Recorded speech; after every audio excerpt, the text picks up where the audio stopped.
जो आपको मैं कक्षा 7 के सामाजिक विज्ञान के कुछ प्रश्न उत्तर पूछूंगी, आपको उनके जवाब देना है, ठीक है ना? तैयार हो आप? Yes ma'am. सबसे पहले खुशी आप खड़े हो। मेरा प्रश्न है आपसे, अतीत में विदेशी किसे माना जाता था? अतीत में किसी गांव में आने वाला कोई भी अनजान व्यक्ति जो उस समाज या संस्कृति का अंग न हो उसे विदेशी कहलाता था। ऐसे व्यक्ति को हिंदी में परदेशी और फारसी में अजनबी कहा जा सकता है। इसीलिए किसी नगरवासी के लिए वनवासी विदेशी होता था, किंतु एक ही गांव में रहने वाले दो किसान अलग अलग जाति परंपराओं के लिए एक दूसरे के लिए विदेशी नहीं होते थे।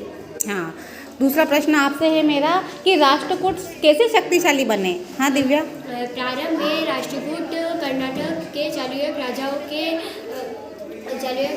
के अधीनस्थ थे। 8वीं सदी के मध्य में एक राष्ट्रकूट प्रधान दधिदुर्ग ने अपने चालुक्य स्वामी की अधीनता से इनकार कर दिया, उसे हराया और वीरेंद्रवर्ग नामक एक अनुष्ठान ब्राह्मणों की सहायता से कराया और जन्मना न होते हुए भी क्षत्रिय के रूप में दोबारा क्षत्रियस्थ कर शक्तिशाली शासक बना। बहुत अच्छा। चलो तीसरा क्वेश्चन मेरा आपसे है कन्हैया कि स्थल मंडल क्या है? पृथ्वी की ठोस कठोर परतों को स्थलमंडल कहते हैं। यह चट्टानों या खनिजों से बना होता है और मिट्टी की पतली परत से ढका होता है और वहाँ पहाड़, पठार, मैदान आदि घाटी आदि के विभिन्न स्थलाकृतियों में विषम धरातल होता है। ये स्थलाकृतियों महासागरों की महाद्वीपों में पाया जाता है। हाँ, वेरी गुड, बैठिए। हाँ ईश्वर, अगला प्रश्न मेरा आपसे है, राजस्थान के राष्ट्रीय उद्यानों के नाम बताइए। येल्वादेश राष्ट्रीय उद्यान, धोथमो राष्ट्रीय उद्यान, मुखंद्रा राष्ट्रीय उद्यान, ठीक है ना? वेरी गुड बेटी है, बहुत अच्छा, सभी ने बहुत अच्छे प्रश्नों के उत्तर दिए। हाँ बच्चों, मैं आपको कक्षा 6 की अपने सामाजिक विज्ञान से संबंधित कुछ प्रश्न पूछूंगी, उसके आपको उत्तर देने। क्या आप तैयार हो क्या?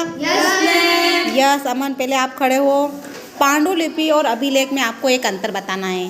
पांडुलिपि प्राय ताड़पत्रों, अर्धवा भोजपत्रों पर हाथों से लिखी जाती थी और जबकि अभिलेख को पत्थर अथवा धातु जैसी कठोर सतहों पर उत्कीर्ण किया जाता है। चलो ठीक है, आपको बताना है कि पृथ्वी की कितनी गतियां हैं, उनके नाम बताने हैं। पृथ्वी की 2 गतियां हैं, पहली घूर्णन एवं परिक्रमण। हाँ, पहली है घूर्णन, दूसरी है परिक्रमण। बैठिए आप। हाँ, आपको बताना है कि पृथ्वी को नीला ग्रह क्यों कहा जाता है? पृथ्वी के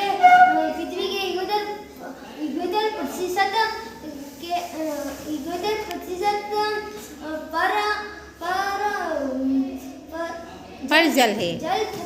जल है। 29% भाग पर 29% भाग पर स्तर है।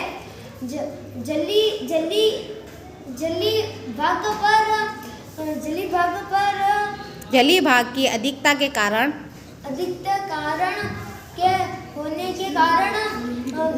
पृथ्वी को नीला ग्रह कहा जाता है।